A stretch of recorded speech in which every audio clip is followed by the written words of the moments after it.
नमस्कार, मैं रवीश कुमार। आज का दिन अच्छा नहीं है। पर्यावरण के मामले में भारत दुनिया भर में सबसे लास्ट आया है। कोई ब्लंडर मिस्टेक नहीं है, सबसे लास्ट ही आया है। विश्व बैंक ने भारत की विकास दर फिर से घटा दी है। रिजर्व बैंक ने कहा है कि महंगाई छप्पड़ फाड़कर छत से भी ऊपर निकल गई है। इस साल दिसंबर तक महंगाई छप्पड़ फाड़कर अंतरिक्ष में ही उड़ती रहेगी। जनता करे तो क्या करे, कितना नीचे देखे, कितना ऊपर देखे। लेकिन एक अच्छी खबर भी है। दुनिया भर में भारत की बदनामी कराने के बाद भी गोदी मीडिया में कई जगहों पर घटिया धार्मिक डिबेट जारी है। करोड़ों दर्शकों के लिए ऐसे डिबेट की सप्लाई बनी हुई है। लोग खूब देख रहे हैं क्योंकि टीवी और राजनीति दोनों का इन धार्मिक मुद्दों के बिना काम नहीं चल सकता। मंगलवार को सूत्रों के हवाले से खबर आई कि बीजेपी के प्रवक्ताओं से कहा गया है कि वे डिबेट में सरकार की गरीब कल्याण योजनाओं के बारे में बात करें। इस खबर से जोर की हंसी आई कि चैनल गरीब कल्याण योजना पर डिबेट करेंगे या प्रवक्ताओं को धार्मिक डिबेट में ही गरीब कल्याण योजना के बारे में बोलना होगा।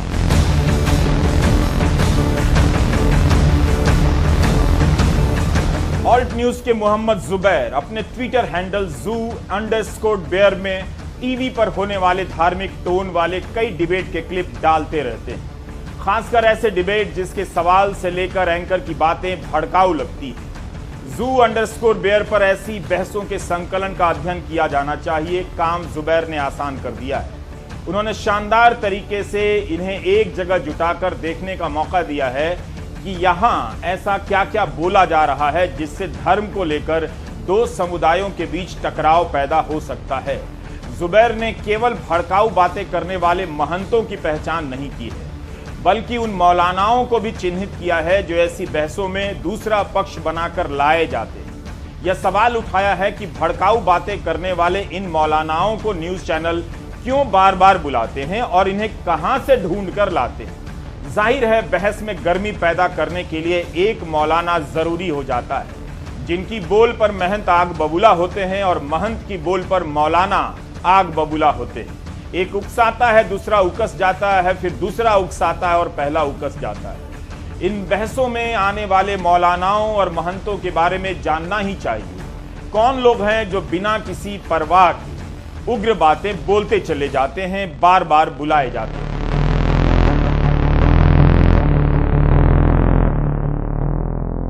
ये छोटी घटना है, एक जगह पर हुई, लेकिन 9 बजे हम ये पाते हैं कि उसी पर बहस करने के लिए 3-4 अलग अलग खिड़कियां खुल जाती हैं और वहां पर उस मुद्दे को एक जिसे सिविलाइजेशनल कॉन्फ्लिक्ट का स्वरूप दे दिया जाता है, यानी हिंदुओं और मुसलमानों के बीच में ये सभ्यता की लड़ाई है।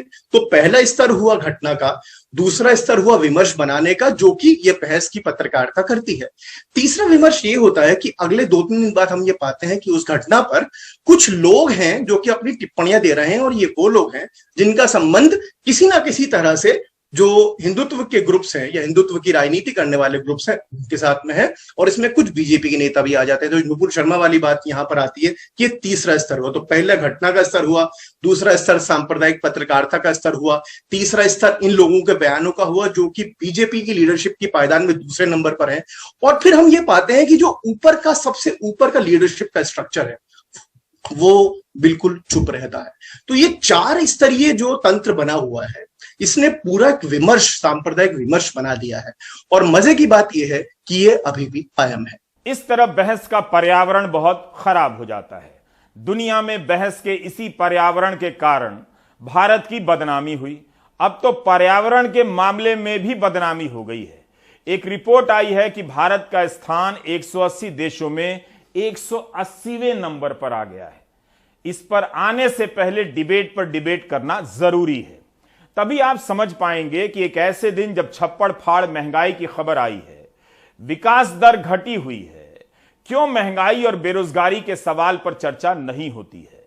पहले टीवी चैनलों ने सरकार से पूछना बंद कर दिया तो जनता में यह बात फैल गई। तो अब जनता के बीच वही चैनल धर्म को लेकर सवाल पूछते नजर आते हैं ताकि लगे कि एंकर इन दिनों धर्म की रक्षा में बिजी है, इसलिए सरकार से सवाल करने का टाइम नहीं मिल रहा। इस तरह धर्म के नाम पर गर्मा गर्म बहस का माहौल पैदा किया जाता है जिसे देखने करोड़ों लोग आते हैं, देखते हैं। अलग अलग चैनलों के संदर्भ में कई मौकों पर यह बात सामने आई है कि इनके कार्यक्रम, इनकी बातें सांप्रदायिक सद्भाव बिगाड़ रही हैं। इस बारे में 23 अप्रैल को सूचना प्रसारण मंत्रालय ने एक चेतावनी भी जारी की, लेकिन उससे धार्मिक मुद्दों पर होने वाली बहसों पर कोई फर्क नहीं पड़ा, कोई अंतर नहीं आया।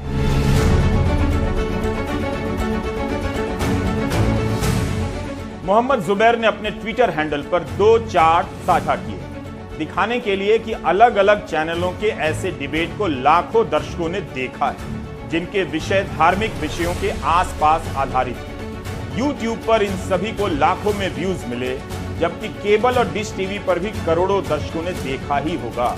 इसके अलावा भी ऐसे डिबेट को आप YouTube में चेक करेंगे तो वहां भी लाखों दर्शकों की या व्यूज की संख्या पाएंगे।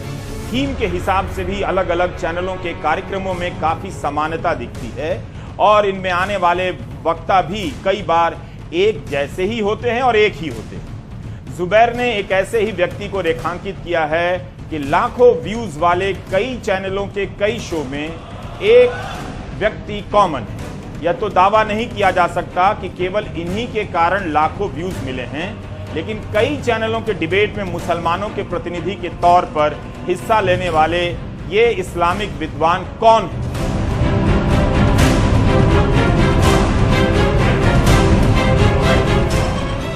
इनका नाम है इलियास शराफुद्दीन। ऑल्ट न्यूज के जुबैर का सवाल है कि जब इलियास शराफुद्दीन आपत्तिजनक बातें करते हैं, ऊट-पटांग बातें करते हैं, तो उन्हें हर चैनल क्यों बुलाता है? क्या इसलिए कि इनकी उलूल जुलूल बातों से रेटिंग आती है? जुबैर ने जानने की कोशिश की है कि इलियास शराफुद्दीन कौन है, इनकी पृष्ठभूमि क्या है। व्यक्तिगत जानकारी नहीं मिली, लेकिन जुबैर ने एक ट्वीट में दावा किया कि 2017 में रिपब्लिक टीवी ने इलियास को इस्लामी विद्वान के रूप में पेश किया। हो सकता है कि इससे पहले भी किसी और चैनल ने बुलाया। यह महत्वपूर्ण नहीं है, लेकिन जरूर उसके बाद से कई चैनल इन्हें नियमित तौर पर बुलाने लगते हैं। इलियास के बयान उटपटांग से भी होते हैं और कई बार रिपब्लिक ने इनके बयानों को ट्वीट भी किया है। जैसे एक बयान है कि ये चाहते हैं कि भारत सऊदी अरब हो जाए। ऐसा चाहने वाले केवल इलियास हैं या यह भारतीय मुसलमानों की आम राय है, साफ नहीं होता। मगर अक्सर ऐसी डिबेट में कही गई बातों को मुसलमानों की राय के रूप में पेश कर दिया जाता है ताकि लोगों में गुस्सा और नफरत पैदा हो। उस एजेंडे को मान्यता मिले कि इनकी निष्ठा, इनकी नोट कीजिएगा, इनकी निष्ठा भारत में नहीं है। यह कितना खतरनाक खेल है। मुसलमानों के खिलाफ मुसलमानों का ही इस्तेमाल हो रहा है इस तरह के डिबेट में। निश्चित रूप से भारत जैसे देश के लिए कुछ होने के लिए सऊदी अरब तो कतई आदर्श मॉडल नहीं हो सकता, मगर इलियास की ऐसी बातों से लोग जरूर भड़के होंगे। कई शो में इलियास एंकरों को दलाल तक बोल देते हैं, अभद्र भाषा का इस्तेमाल करते हैं, फिर भी इलियास को इनके पैनलों में बुलाया जाता है। इन सभी बहसों में एक चेतावनी होती है, वक्ता की बातों के लिए चैनल जिम्मेदार नहीं है। उसी तरह एक और चेतावनी जोड़ देनी चाहिए कि वक्ता इलियास मुसलमान तो हैं, मगर उनकी राय भारत के मुसलमानों की राय नहीं है। आप इन डिबेट के पैटर्न को देखिए। कई जिम्मेदार मुस्लिम संगठन, विद्वान टीवी की डिबेट से पीछे हट चुके हैं। वे जानते हैं कि इनका मकसद धर्म को जानना नहीं, दो धर्मों को भिड़ाना है ताकि लोग मुसलमानों से नाराज हो जाएं और उनका हिंदुत्व की तरफ जुटान होने लगे। इसलिए अच्छे लोग हट गए। अब यह साफ नहीं कि खराब बोलने वाले ही खोजकर क्यों लाए जाते हैं, या यह केवल संयोग है कि कई वक्ताओं को हमने देखा कि वे बेहद खराब तरीके से बातें रखते हैं। या तीसरी बात यह हो सकती है कि अच्छे लोगों के हट जाने के बाद ऐसे लोगों को किसी तरह हम सवाल कर रहे हैं कि टीवी के डिबेट में आने के लिए मजबूर किया जाता हो। संपादकीय जिम्मेदारी भी कोई चीज होती है। जो वक्ता खराब बोलता है, असंसदीय बोलता है, भड़काता है, उसे बार बार क्यों बुलाया जाता है? हम इलियास शराफुद्दीन से बात करने की कोशिश कर रहे थे, उन्हें बाकायदा मैसेज किया, लेकिन उनका जवाब नहीं। न्यूज चैनलों के डिबेट के टॉपिक ध्यान से देखा कीजिए।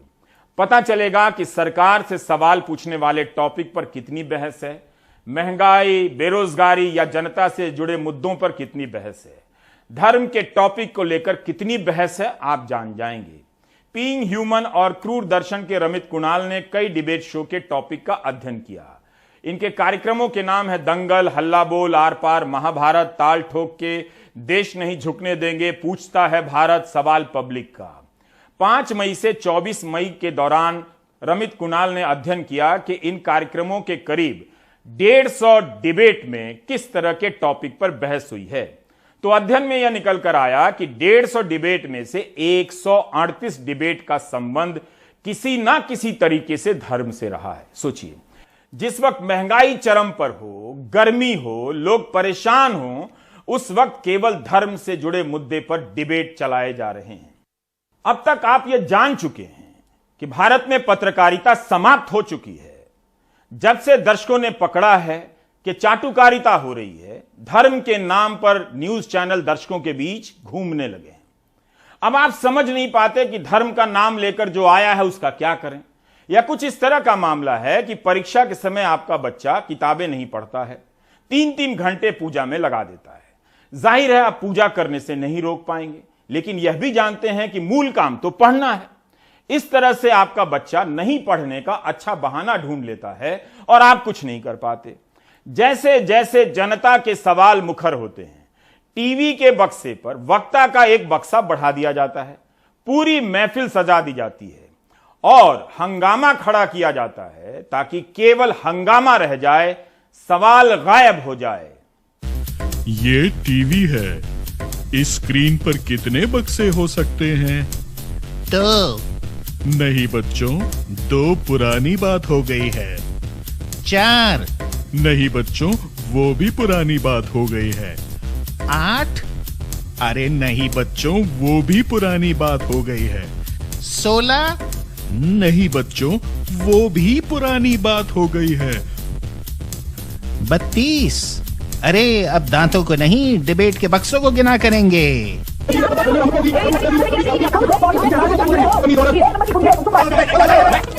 मास्टर जी, ये सब एक से लगते हैं, हल्ला करते हैं। जब सुनाई नहीं देता तो दिखाई कैसे देगा?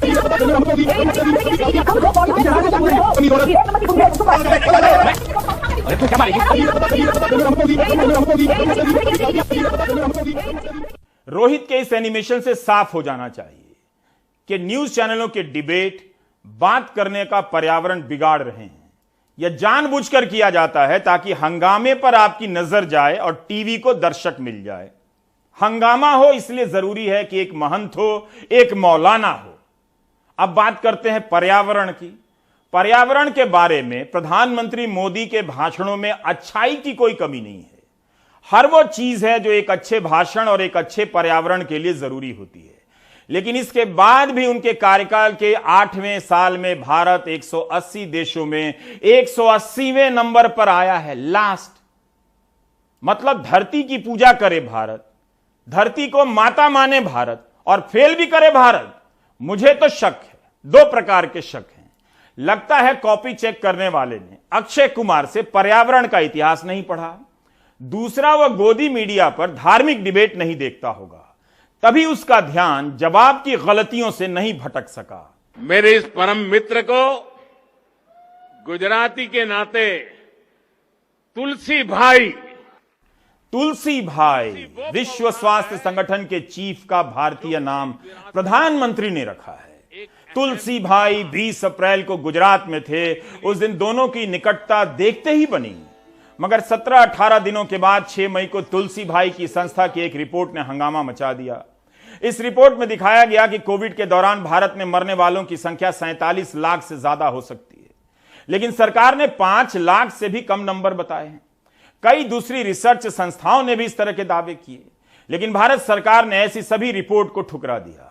भारत के समाचार पत्रों ने भी सरकारी दावों की चुनौती दी थी, दिव्य भास्कर ने, और अपनी रिपोर्ट में मरने वालों की संख्या सरकार की संख्या से ज्यादा बताई। भारत सरकार ने उसे भी ठुकरा दिया। जब इसी WHO ने कोविड को लेकर भारत की तारीफ की, तब सारे मंत्री ट्वीट करने लगे, जब WHO ने आशा वर्कर को ग्लोबल हेल्थ लीडर का पुरस्कार दिया तब तनिक देर न लगी, इसी तारीफ पर तारीफ मंत्री करने लगे। प्रधानमंत्री ने ट्वीट कर दिया और इस अवार्ड को मान्यता दी, जबकि पुलित्जर पुरस्कार मिलने वाले 4 पत्रकारों को उन्होंने बधाई नहीं दी। एक ही संस्था की एक रिपोर्ट पर शुक्राना, एक रिपोर्ट को ठुकराना। वाह रे वाह, देखो कैसा जमाना। जबकि आशा वर्कर को पता है सच्चाई क्या है, न ढंग की सैलरी मिलती है, न समय पर मिलती है। भारत सरकार इन संस्थाओं को काफी महत्व देती है, बस उनकी वैसी रिपोर्ट को ठुकरा देती है जो उसे पसंद नहीं आती। 2021 की डेमोक्रेसी इंडेक्स की रिपोर्ट में भारत की रैंकिंग खराब निकली, सरकार ने रिजेक्ट कर दिया।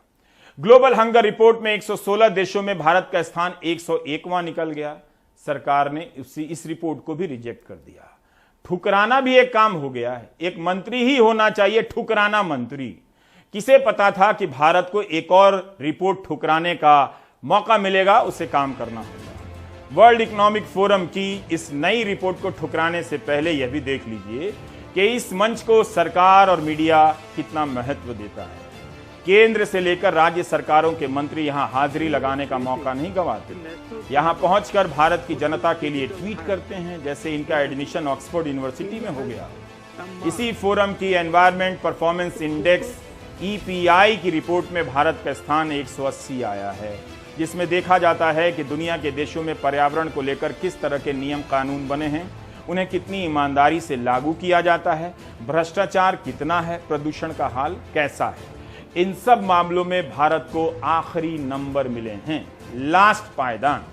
2014 में इसी रिपोर्ट में भारत का स्थान 178 देशों में 155वां था।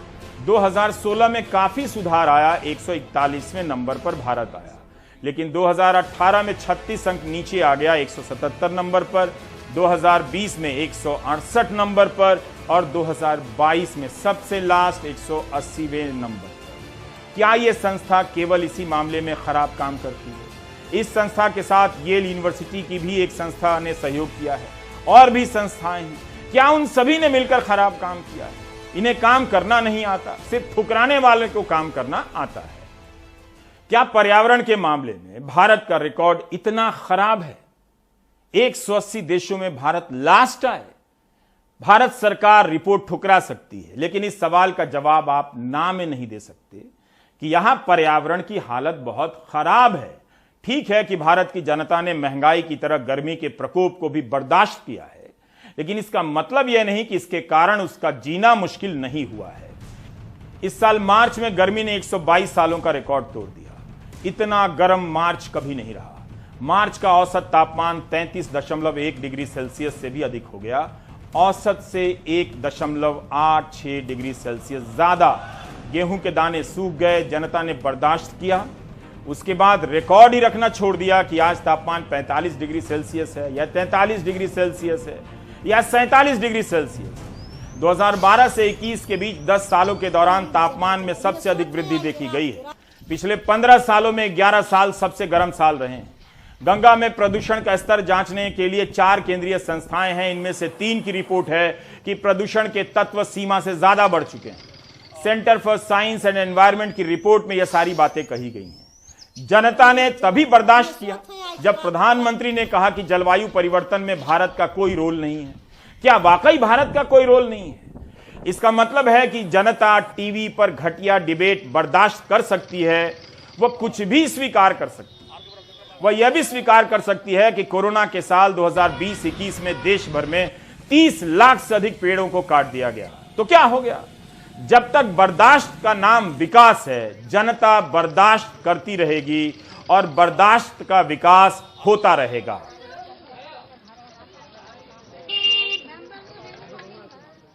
देखिए, प्रधानमंत्री जो कह रहे हैं उसको वो बात गलत नहीं कह रहे हैं, लेकिन उसमें एक पैच है समझने का। प्रधानमंत्री कह रहे हैं कि भारत का जलवायु परिवर्तन के नजरिए से, क्लाइमेट चेंज के नजरिए से वो बोल रहे हैं, और वो कह रहे हैं कि भारत का जो कंट्रीब्यूशन है, भारत को अगर दोषी करार दिया जाना है क्लाइमेट चेंज के मामले में, तो वो कंट्रीब्यूशन काफी कम है। क्योंकि भारत का जो पर कैपिटा इमिशन है, प्रति व्यक्ति उत्सर्जन जो है, कार्बन उत्सर्जन, वो अमेरिका, यूरोप और यहां तक कि चीन जो हमारा पड़ोसी देश है और जो जलवायु परिवर्तन वार्ताओं में एक विकासशील देश की हैसियत से बैठता है, डेवलपिंग कंट्री की हैसियत से बैठता है, उससे भी कम है। लेकिन पैंच यह है कि भारत और चीन की आबादी जो है अमेरिका और यूरोप के किसी भी देश की आबादी से कई गुना ज्यादा है। भारत की आबादी अमेरिका से 4.25 गुना या 3.5 गुना कम से कम ज्यादा है। तो इसलिए अगर आप पर कैपिटा की बात करेंगे तो हर चीज आपकी पर कैपिटा कम है। अगर आप लिपस्टिक लगाएंगे या कोका कोला पिएंगे तो पर कैपिटा आपके पास 140 करोड़ लोगों का देश है, तो वो कम है। तो ये आर्ग्यूमेंट इसलिए फ्लॉड आर्ग्यूमेंट माना जाता है। और पूर्ववर्ती सरकार डॉक्टर मनमोहन सिंह की जब थी तो उन्होंने इसको करेक्ट करने की कोशिश की, क्योंकि ये खुद को धोखा देने वाली बात है। अगर हम कहेंगे कि हमारा पर कैपिटा कार्बन इमिशन कम है इसलिए हम कार्बन इमिशन करते रहेंगे, भारत को क्लीन एनर्जी की ओर जाना पड़ेगा। और भारत इस बात को समझ भी रहा है। भारत ने पिछले कुछ वक्त में 1 लाख मेगावाट यानी 100 गीगावाट से ज्यादा, अगर मैं एग्जैक्ट फिगर बताऊं तो 1,11,000 जो मेगावाट के सोलर और विंड समेत क्लीन एनर्जी के इंस्टॉलेशन उन्होंने संयंत्र लगाए हैं, बिजली घर लगाए हैं। लेकिन समस्या यह है कि भारत अभी भी कोयले में उलझा हुआ है। उसकी 80% जो एनर्जी है अभी भी वो कोयले से आ रही है। तो ये समस्या है। इसलिए भारत का पर्यावरण का जो इंडेक्स आज आया है वो सिर्फ जलवायु परिवर्तन की नजर से मत देखिए, पर्यावरण के लिहाज से भारत को अपनी जो है स्पॉटलाइट अपने ऊपर लानी पड़ेगी, अपना उसको मूल्यांकन खुद करना पड़ेगा, आत्मंथन करना पड़ेगा। क्योंकि आप हसदेव अरण्य की ओर देखिए, चाहे चारधाम जो मार्ग बन रहे हैं वो देखिए, जो हाईवे जंगलों से जा रहे हैं वो देखिए, उनमें बहुत सारी शिकायतें आ रही हैं, मामले अदालतों में लंबित हैं कि पर्यावरण नियमों की अनदेखी हो रही है। तो यह बहुत बड़ी चिंता का विषय है, क्योंकि भारत की 10% आबादी ऐसी है जो आदिवासी है और इतनी ही आबादी और उससे ज्यादा आबादी गरीब दलित लोग हैं, और ये सब लोग इन्हीं इलाकों में रहते हैं। तो जब आप पर्यावरण का जो इंडेक्स तय किया जा रहा है तो उसका प्रभाव, सामाजिक आर्थिक प्रभाव है, वो उन लोगों पर पड़ रहा है जो सबसे ज्यादा गरीब हैं और जिनका कार्बन फुटप्रिंट जो है वो सबसे कम है। तो इस नजरिए से भारत को इस पूरे इंडेक्स को गंभीरता से लेना चाहिए और मैं कहूंगा उनको इस पर पुनर्विचार करना चाहिए अपनी स्थिति पर। 15 देशों में भारत की बदनामी हुई, लोगों ने बर्दाश्त किया ही। अब इसे भी बर्दाश्त कर लेंगे कि पर्यावरण के मामले में भारत 180 देशों में 180वें नंबर पर है। बर्दाश्त करने के मामले में जनता पर भरोसा कीजिए। 2 साल से महंगाई की हर चरम सीमा को नई सीमा मानकर जनता बर्दाश्त करती रही। छप्पड़ फाड़ महंगाई को भी वो जनता बर्दाश्त कर लेगी। क्या पिछले साल लोगों ने 110 रुपया लीटर पेट्रोल खरीदकर बर्दाश्त करने की नई सीमा का, नई क्षमता का प्रदर्शन नहीं किया? आखिर रिजर्व बैंक किसे सुना रहा है कि महंगाई बर्दाश्त की ऊपरी सीमा पार कर चुकी है? जब भारतीय रिजर्व बैंक के गवर्नर ने कहा कि महंगाई बर्दाश्त की ऊपरी हद पार कर चुकी है, तब मैं उन हदों के बारे में सचित्र सोचने लगा जिनके भीतर जनता कैद कर दी गई है। कानून ने महंगाई को लेकर मुख्य रूप से 2 हदें तय की हैं, रिजर्व बैंक को जिम्मेदारी दी है। निचली हद 2% की है, मतलब जनता इतना बर्दाश्त कर सकती है। इसका मतलब नहीं कि इसके आगे बर्दाश्त नहीं करनी है। इसके आगे आप बर्दाश्त कर सके इसके लिए ऊपरी हद 6% तक रखी गई है। इसके बीच में एक तीसरी हद भी है जिसे माना जाता है कि थोड़ा आप भी बर्दाश्त कीजिए, थोड़ा सरकार भी करे। 4% की हद इसे कहते हैं। 4 से 6% के बीच भी कई अदृश्य हदें हैं जिसे समय समय पर सरकार बताती रहती है। जब महंगाई 5% होगी तो कह देगी कि अभी मुश्किल है मगर नियंत्रण में है क्योंकि 6% से कम है। लेकिन जब 6% की हद पार कर गए तो महंगाई बर्दाश्त के बाहर मान ली जाने लगी। रिजर्व बैंक ने कह दिया कि महंगाई बर्दाश्त की सभी हदों को पार कर चुकी है। इस ऐलान को सुनने के बाद हिंदी प्रदेशों के महंगाई के सपोर्टर क्या कर रहे हैं? खाने पीने की चीजें भयानक रूप से महंगी हो गई हैं। इस महंगाई में इनका सबसे बड़ा योगदान है। रिजर्व बैंक ने कहा है कि अगले दिसंबर तक, इस दिसंबर तक महंगाई से राहत की उम्मीद नहीं है। महंगाई छप्पड़ फाड़ कर ही रहने वाली है। रिजर्व बैंक ने आज फिर से ब्याज दर में बढ़ोतरी कर दी। आपकी EMI और बढ़ जाएगी और बैंकों से कर्ज लेना और महंगा होगा। चिंता मत कीजिए, गोदी मीडिया पर हिंदू मुस्लिम डिबेट का रिबेट ऑफर चलता रहेगा। We will remain focused on bringing down inflation closer to the target and fostering macroeconomic stability.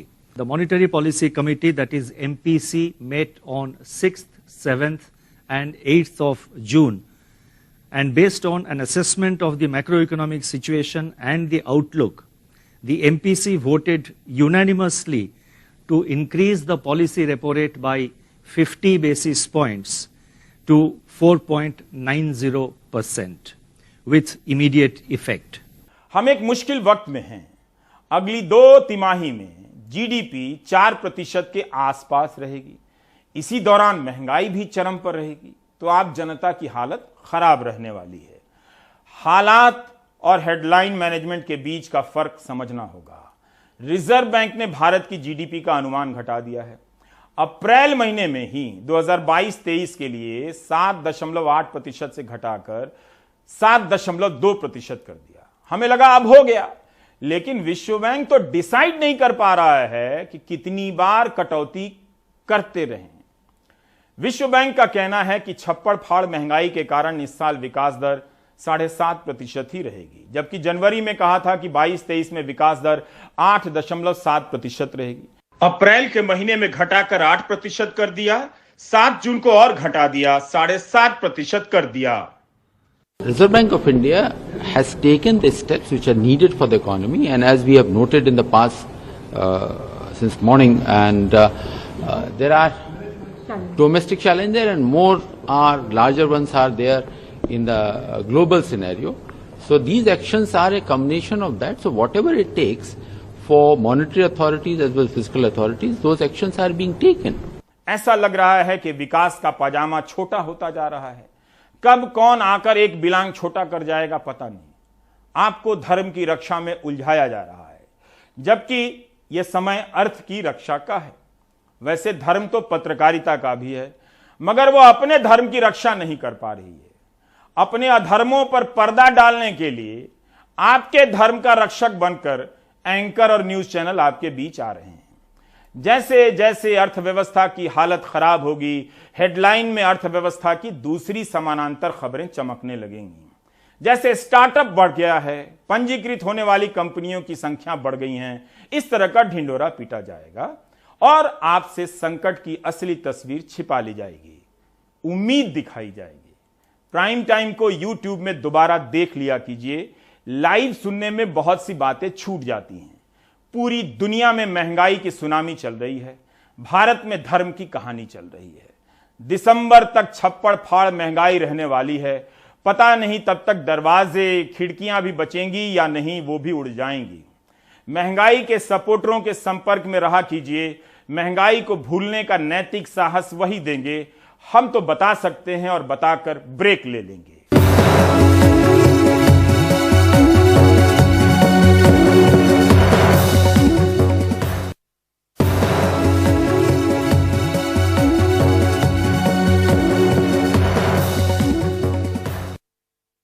Kanpur दंगों के 5 दिनों के बाद शहर में शांति नजर आ रही है, मगर शांति की सतह के नीचे बेचैनियां भी हैं। लोगों के सवाल हैं कि पुलिस जांच के मामले में निष्पक्षता बरत रही है या नहीं। बुलडोजर से घरों को गिराने में भेदभाव तो नहीं कर रही है। क्या उन सभी को बचाया जा रहा है जिनके वीडियो वायरल हो रहे हैं और जिनमें कुछ लोग हिंसा करते हुए भी नजर आ रहे हैं?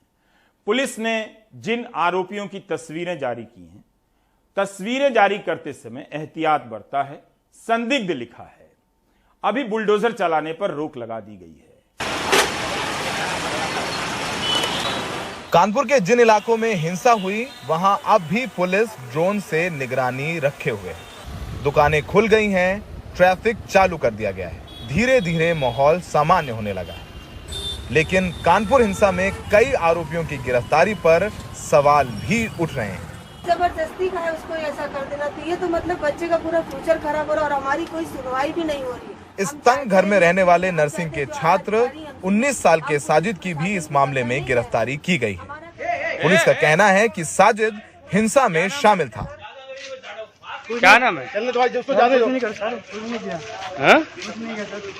लेकिन साजिद की मां का दावा है कि उनका बेटा निर्दोष है।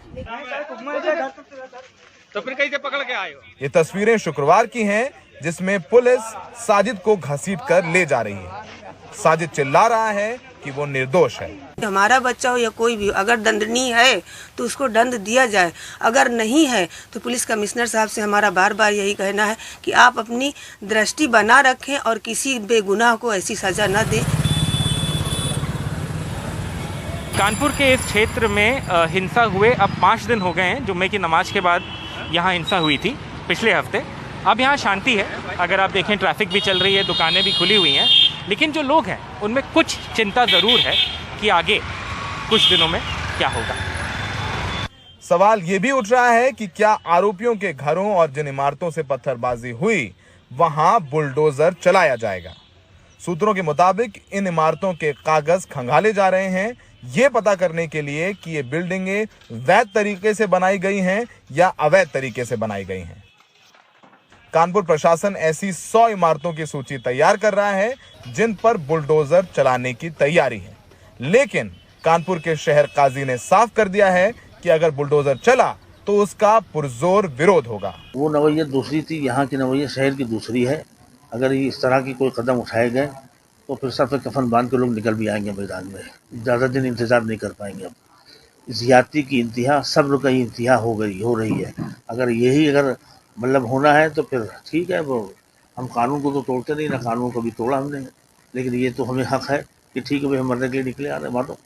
वहीं कानपुर पुलिस ने संतुलन बनाते हुए सोशल मीडिया पर पैगंबर मोहम्मद के बारे में भड़काऊ पोस्ट डालने वाले बीजेपी नेता हर्षित श्रीवास्तव को गिरफ्तार कर जेल भेज दिया है। पत्थरबाजी दोनों तरफ से हुई थी, हिंदुओं की तरफ से भी पत्थरबाजी हुई, लेकिन शुरुआत मुसलमानों की तरफ से हुई क्योंकि वो जबरदस्ती दुकानें बंद करा रहे थे। लेकिन पीछे थी नूपुर शर्मा, इनकी गिरफ्तारी नहीं हुई है। तो गिरफ्तारी वहां भी दोनों तरफ से होनी चाहिए, तभी सबका साथ, सबका विकास और सबका विश्वास निकल करके सामने आएगा।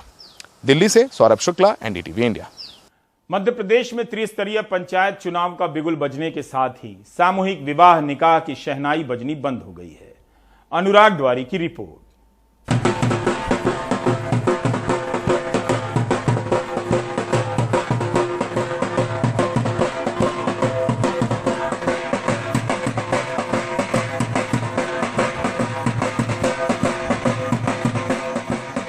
एक जून को खरगोन जिले में मुख्यमंत्री कन्या विवाह निकाह योजना में 892 जोड़ों का ब्याह होना था, लेकिन चुनावी बिगुल बजा, शहनाई थम गई। 3 तारीख को फिर संशोधित आदेश आया कि शादी हो सकती है, लेकिन नेता मंत्री नहीं आ सकते, यानी सरकारी आयोजन नहीं होगा। राजपुरा के द्वारका गागले की 2 बेटियों की शादी निरस्त हुई। अब वो कर्ज लेकर शादी की तैयारी करने में जुटे हैं। मगरिया की राधिका पवार की भी लगभग यही कहानी है। 30 तारीख को हल्दी लगने वाली थी और 1 तारीख को सम्मेलन था, पर हमें फोन आया कि शादी मतलब व्यस्त हो गई। तो फिर पापा और इन्होंने व्यवस्था करी, कर्जा करके दहेज लाए, और फिर अब हमें अच्छा भी लग रहा है, बुरा भी, दुल्हन बने या ना भी बने ऐसा लग रहा है। कुछ नहीं इंतजाम कर पाएंगे, कुछ नहीं। मेरे पिताजी गरीब है और वो इंतजाम नहीं कर पाएंगे। जिन जोड़ों की पहले शादी हो चुकी है वो इस बात से परेशान है कि उन्हें योजना के 55,000 रुपए कब मिलेंगे। हमको मुख्यमंत्री योजना का लाभ चाहिए। हमारे माँ बाप ने जो भी पैसे खर्च किए हैं वो हमें वापस मतलब चाहिए। हमें योजना का लाभ नहीं मिल रहा और हमको लाभ चाहिए। माननीय मुख्यमंत्री जी से हम यह चाहते हैं कि हमारे माता पिता ने यह हमारा विवाह किया है, जो कर्जा लिया है, कन्यादान योजना से जो हमें लाभ मिलेगा उससे हमारे माता पिता कर्जा दे सके, इसलिए हमें लाभ चाहिए। मुख्यमंत्री कन्या विवाह योजना में प्रति कन्या 55,000 रुपए स्वीकृत होते हैं। 11,000 रुपए अकाउंट पे ही चेक, 38,000 रुपए की सामग्री आयोजनकर्ता निकाय उपहार सामग्री के तौर पर देते हैं। 6,000 रुपए आयोजन करने वाले निकाय को मिलते हैं। बहरहाल आचार संहिता में फिलहाल इस रकम पर ताले डले हैं। विभाग को भी नहीं पता लाभार्थियों को मदद कैसे मिलेगी। विवाह पे किसी प्रकार का कोई रोक नहीं लगाया है। विवाह तो सामान्य वो व्यक्ति करें, केवल चुनाव आचार संहिता के अंतर्गत शासकीय आयोजनों पर रोक लगाया गया है। वैसे जो 38,000 का उपहार है उसमें LPG गैस कनेक्शन, 32 इंच का कलर टीवी, रेडियो, स्टील अलमारी, 6 फाइबर कुर्सी का सेट, निवाड़ वाला पलंग, रजाई, गद्दे, चांदी का मंगलसूत्र, पायल, बिछिया, सिलाई मशीन, टेबल फैन, दीवार घड़ी, स्टील के 51 बर्तन का सेट, प्रेशर कुकर और वधू के लिए 4 साड़ियां दी जाती हैं। कई लोगों का ये भी सवाल है कि सरकारी दहेज को क्या माना जाए, और शायद यही लालच है जिसकी वजह से सागर में NSUI के IT सेल के समन्वयक नैतिक चौधरी अनैतिक काम कर बैठे। 15 दिन पहले शादी की थी। पुलिस का कहना है कि पैसों के लिए दोबारा सामूहिक विवाह के मंडप में बैठ गए, जहां से पुलिस ने उन्हें गिरफ्तार कर लिया। वैसे तो दहेज प्रतिबंध कानून 1961 की धारा 6(1) के तहत दहेज सामग्री की सूची परिभाषित है, लेकिन ये लागू तभी होती है जब इसके निमित्त कोई मांग की गई हो। ऐसे में सरकार जो उपहार दे रही है वो इसके दायरे में तो नहीं आती, लेकिन फिर भी राज्य के मुखिया जो खुद को बच्चों का मामा कहते हैं, उन्हें सोचना चाहिए कि कहीं इससे दहेज प्रथा को परोक्ष रूप से बढ़ावा तो नहीं मिल रहा और कहीं इससे समाज में जो पितृसत्तात्मक सोच है वो बलवती तो नहीं होती जा रही। भोपाल से कैमरा पर्सन रिजवान खान और खरगोन से आसिफ के साथ अनुराग द्वारी, NDTV इंडिया। आप देख रहे थे प्राइम टाइम। नमस्कार।